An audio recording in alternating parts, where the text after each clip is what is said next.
The following program is brought to you by Naleo TV, the people's platform. Keeping our island community informed and secure. Be alert, be aware, and care. Together we can have a safe Hawaii.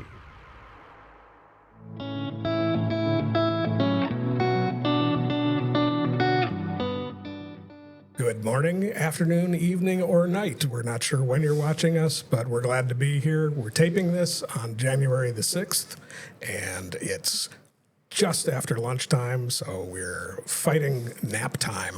But we're here to talk about more of the Kilauea eruption.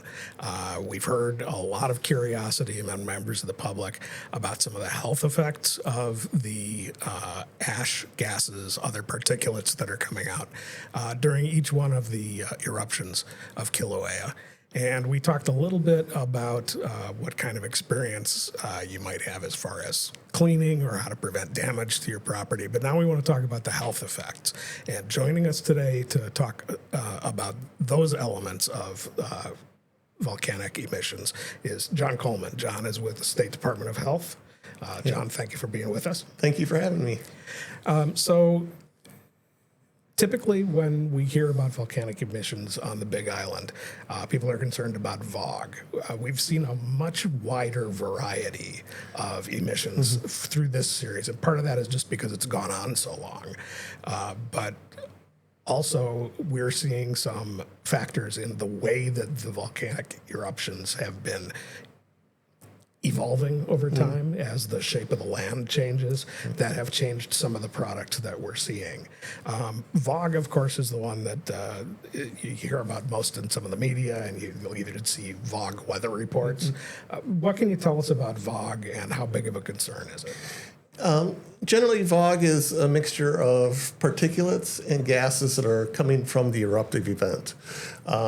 Sometimes the VOG will be very isolated, more towards the ocean view area. Sometimes it'll be more wide-ranging across the island.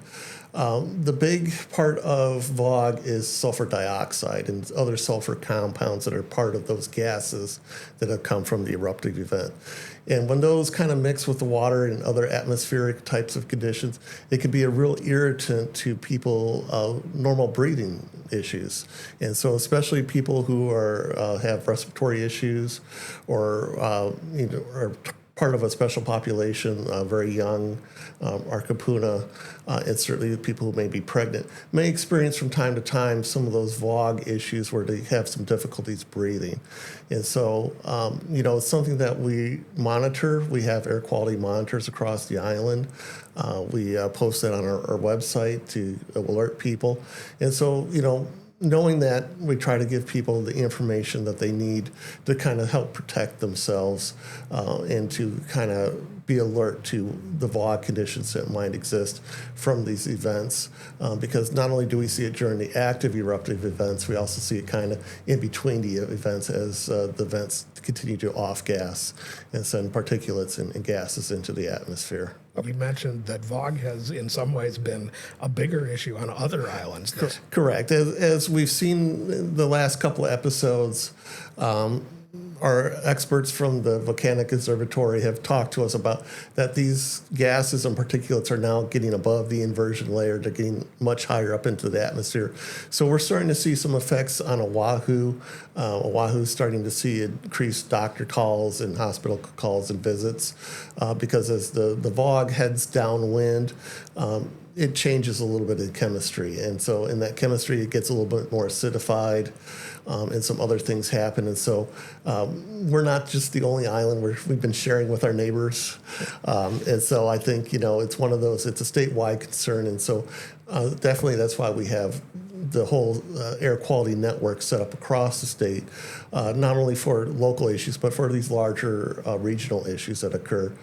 So again, that people have the information and knowledge. Okay, and you'd mentioned the monitor network. Yes. The state has its own network, and then there are a variety of other platforms, including the Purple Air Network. We'll put up a link on the screen so that if you're interested, you can assess a whole assortment of these different monitoring sites. But there is a difference between the sulfur dioxide, as you mentioned, that's the primary component of VOG, and the particulates. Right. So we've seen the particulates change quite a bit as this volcanic series has gone on. With each episode, the volcano is kind of building up the floor of the crater and also elevating where the vents are. So even if you had 1,000-foot fountain at the beginning of the eruptive series and 1,000-foot fountain tomorrow's will be higher because it's starting from higher off the ground, and that tends to change the kinds of particles we see. Right. How big a deal are particulates from a health standpoint, and what are particular particles of concern, I guess? Right. And so you're absolutely right. We're starting to see, because it's getting higher up in the caldera, and because the heat from the volcano is getting much higher, it's getting into a much higher layer of atmosphere, which means that those particulates could be carried much further and in a different area. So we're starting to see areas that, 6-8 months ago we weren't seeing fallout from, but now we are seeing some fallout from Pele's hairs, Pele's tears, etc. And so, what we're mostly concerned about is two types of particles. We're concerned about what's called a 2.5 particle, which is a 2.5 micron particle, and a 10 micron particle.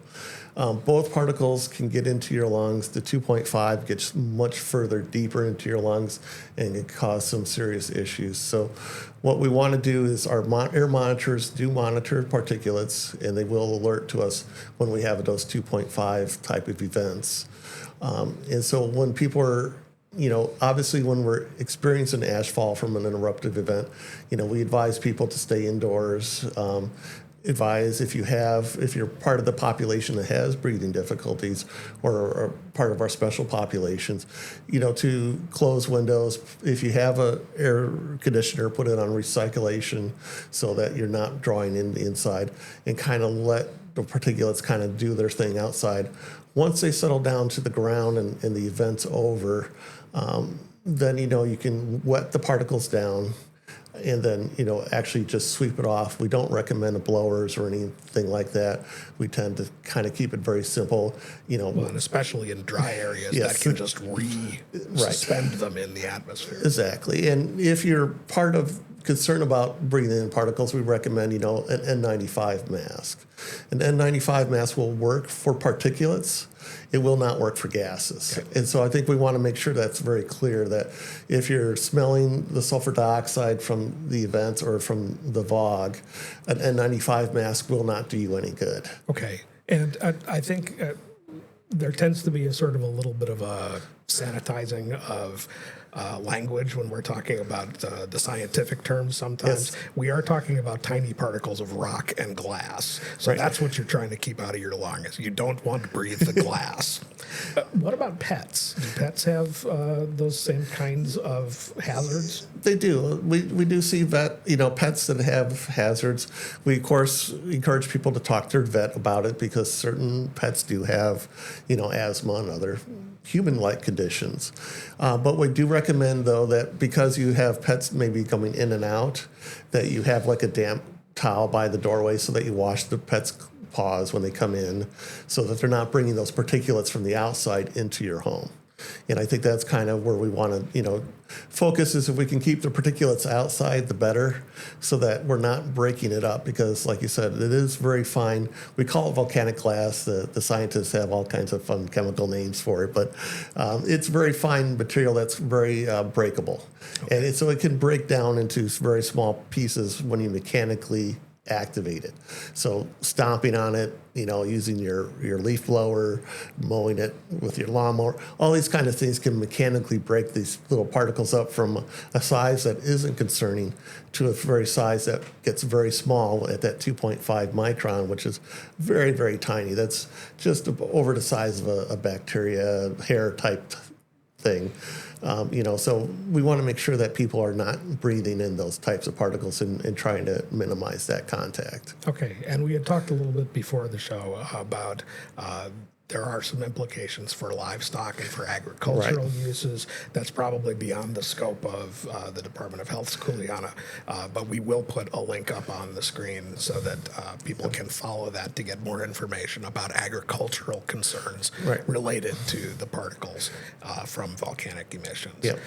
One other rural concern that, and many of the areas that are downwind of Kilauea are quite rural, is that water catchment is the main source of drinking water for some of these homes. What are the concerns around particulates and drinking water?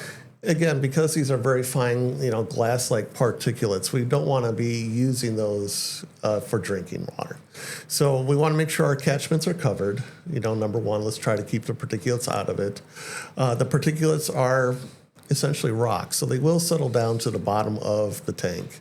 And so if you have a floating intake, like most tanks should, then that'll stay above the level of any particulates that have settled to the bottom.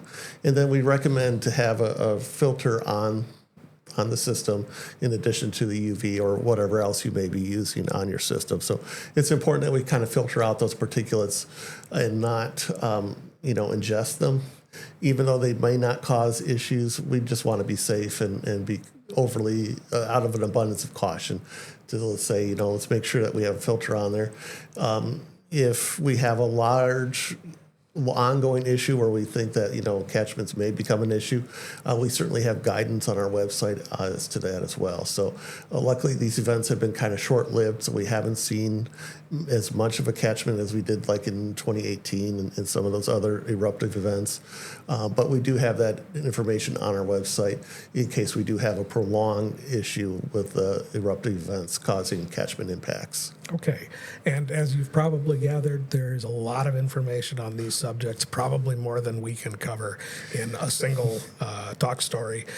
But if you missed the links that were posted on the screen, you can always rewind us on YouTube or feel free to give Civil Defense a call. We can connect you with that information. We want to help you address the hazards that come from living in this wonderful place and help keep everybody safe.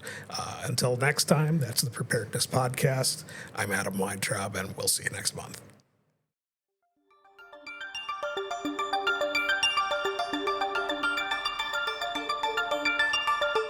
Aloha, I'm Denise Leitonen with Hawaii Police Department, and welcome to another episode of Police Profiles.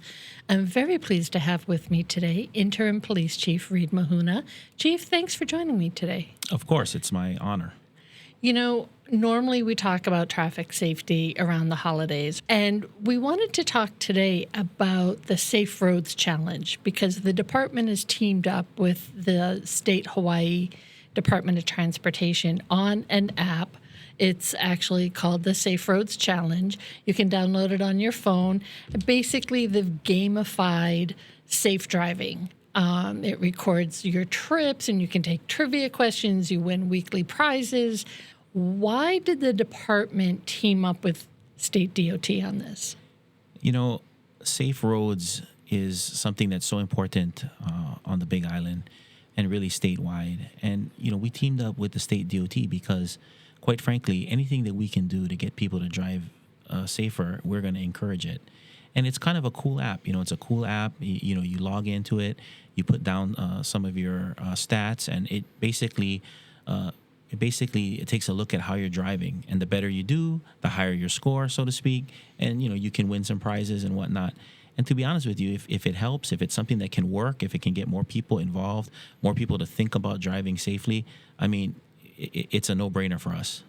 Yeah, what I like is that it isn't just taking a look at your driving, but there's trivia, there's information, there's resources, there's all kinds of cool things that you can interact with this on a daily basis.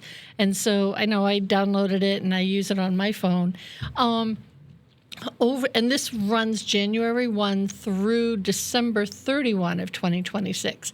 There are weekly prizes. And the prizes are in different categories every week to make it interesting and change things up. And they say there's a $100,000 grand prize vault. So that's going to be interesting as well because, free is good. I think it's awesome. It's kind of a thinking outside of the box. Speaking of road safety, we've recently had, this past year, our traffic fatalities are down, but there's been some very high profile fatalities, especially on Saddle Road. What is the department doing regarding enforcement? So when we have fatal traffic crashes, we look at the statistics. We look at where these crashes are occurring, the roadways. We have a certain road that we deem to be more prone to fatal traffic crashes for whatever reason.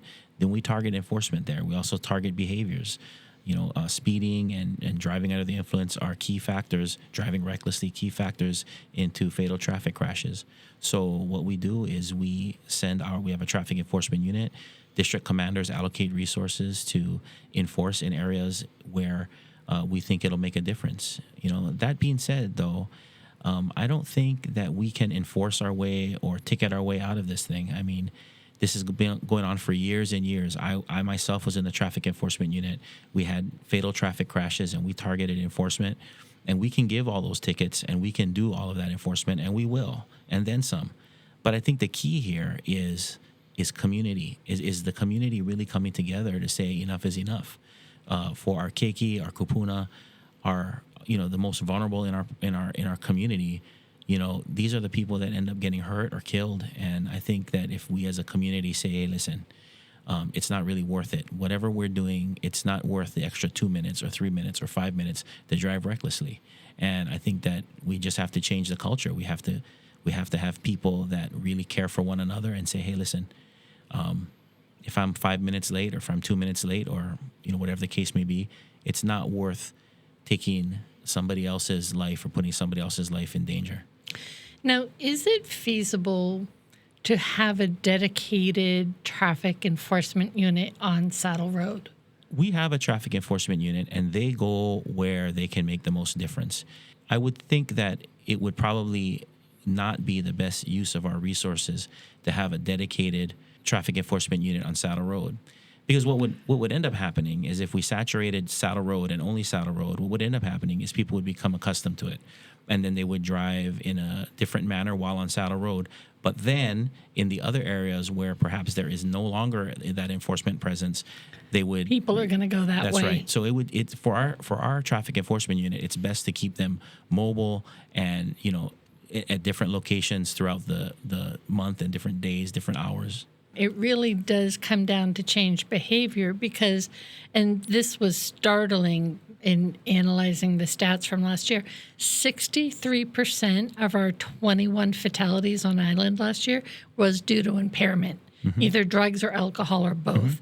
And that's crazy scary to think that there's that level of impairment out there.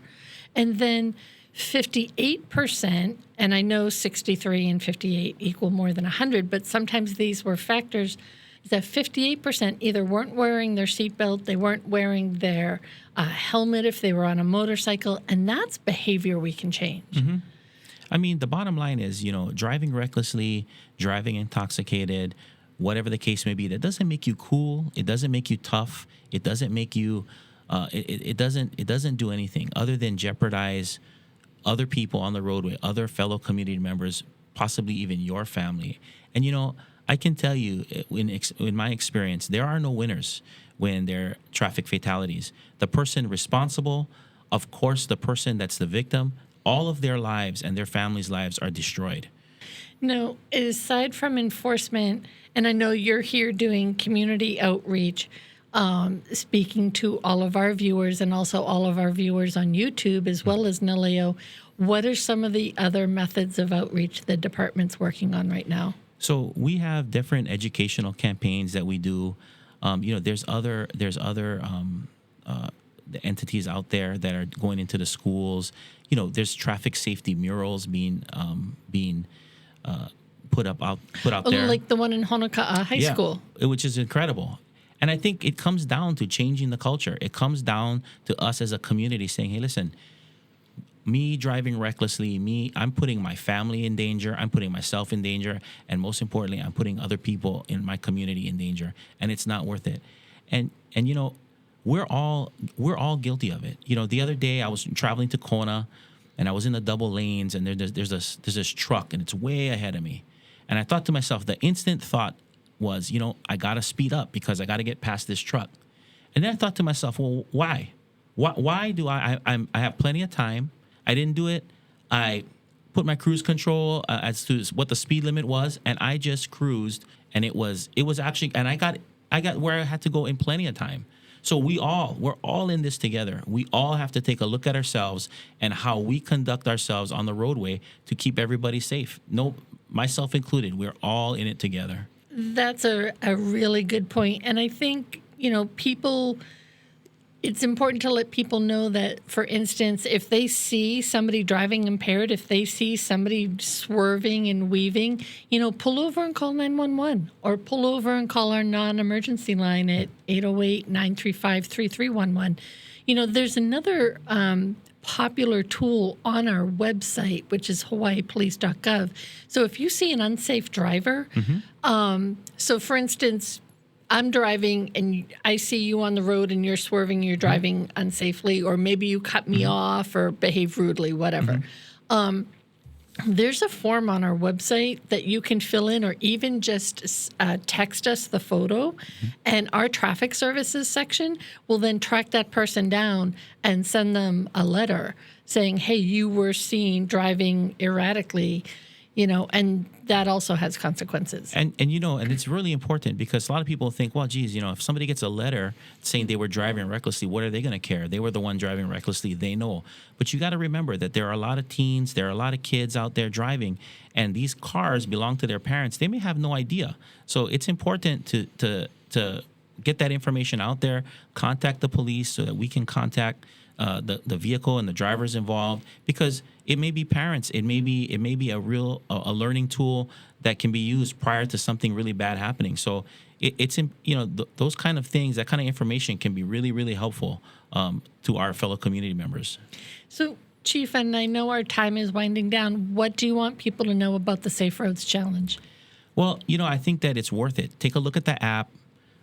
See what it's all about. Maybe you can win a prize, maybe you can have some fun, but the most important thing is maybe it can help you drive safer. Maybe it can be something cool that kind of thinking outside the box that can help you drive safer.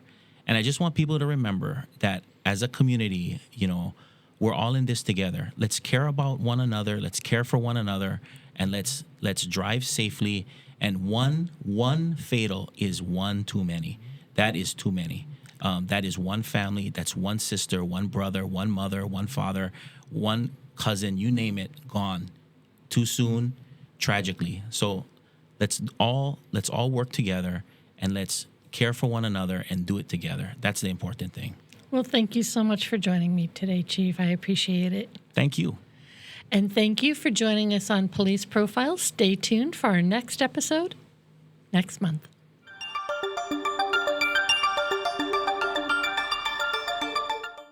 I am Officer Kaipo Aurello of the Hawaiʻi Police Department, and I am here to ask for your assistance in locating individuals who you will see in just a moment. Our department depends on you to work with us by acting as our eyes and ears out in the community.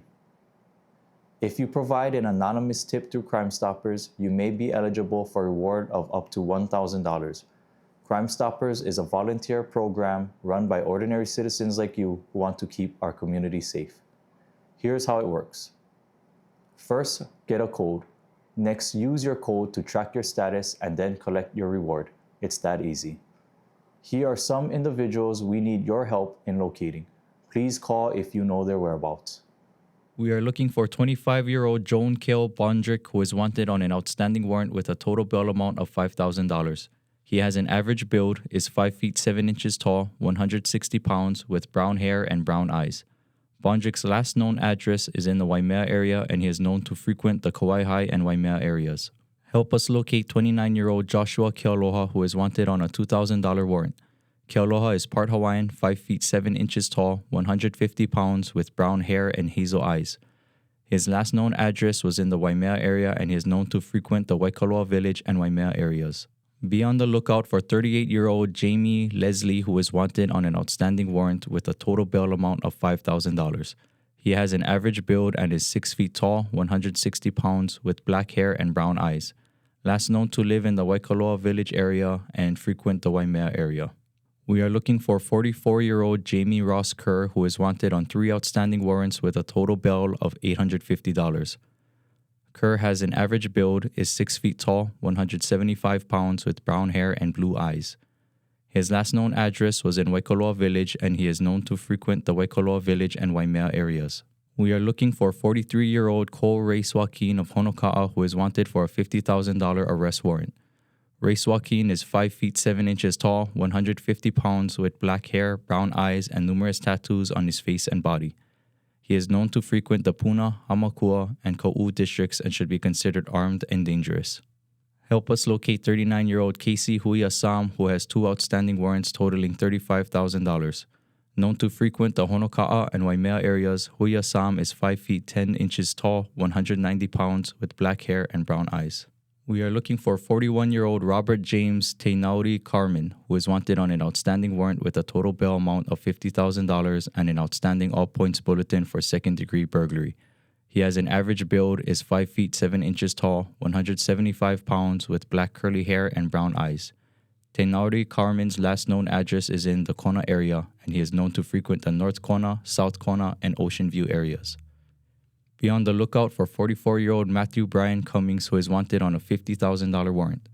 Cummings is Caucasian, 6 feet tall, 165 pounds, with brown hair and brown eyes. Cummings was last known to live in the South Kona area and frequents the Kona area. We are looking for 34-year-old Gabriela Marie Kuitugua Hase, who is wanted on an outstanding warrant with a total bail of $5,000. Hase is 5 feet 1 inches tall, 125 pounds, with black hair and brown eyes. Her last known address was in the Kailua Kona area, and she is known to frequent the Kona area. Help us locate 29-year-old Aaron Eleokamalu Naniho, who is wanted on a $10,000 warrant. Naniho is Hawaiian, 5 feet 6 inches tall, 145 pounds, with black hair and brown eyes. Last known to live in the Ocean View area, but frequents the Kona area.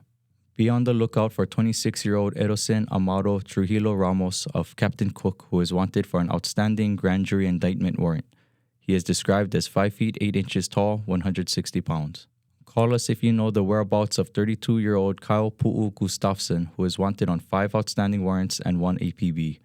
He is known to be armed and dangerous and frequents the Puna and Hilo areas. Pu'u Gustafson has a slim build and is described as 5 feet 9 inches tall, 165 pounds, with short brown hair and brown eyes. Please help us locate 41-year-old Anthony Gonzalez, who is wanted for 1 outstanding warrant and 3 APBs. Gonzalez is known to be armed and dangerous and frequents the lower and upper Puna area. He is described as 5 feet 10 inches tall, 238 pounds, with brown hair and brown eyes. Please help us locate 33-year-old Christopher Matos, who is wanted on 3 outstanding warrants and 6 APBs. Matos has a large build, is 5 feet 11 inches tall, 195 pounds, with short black hair and brown eyes. He is known to frequent the lower and upper Puna areas. Matos is also known to be armed and dangerous and should not be approached. Please be on the lookout for 44-year-old Ross Piper of Ocean View, who is wanted on 1 outstanding warrant totaling $2,000, as well as for questioning relative to multiple criminal investigations involving auto theft. Piper is described as 5 feet 9 inches tall, 165 pounds, with brown hair and brown eyes. Call us if you know the whereabouts of 39-year-old Kendrick Sanders, who is wanted for questioning for multiple criminal investigations involving violating a temporary restraining order. He is described as being 5 feet 11 inches tall, 180 pounds, with brown hair and brown eyes. Sanders is known to frequent the Ocean View and South Kona areas. Be on the lookout for 34-year-old Kira Lazar, who is wanted for an outstanding warrant totaling $50,000. Lazar is described as being 5 feet 9 inches tall, 130 pounds, with brown hair and brown eyes. She is known to reside in the Ocean View area. As always, we want to thank you for your assistance in helping us to locate these individuals. Tipsters who prefer to remain anonymous may call the island-wide Crime Stoppers number at 808-961-8300 and may be eligible for a reward of up to $1,000.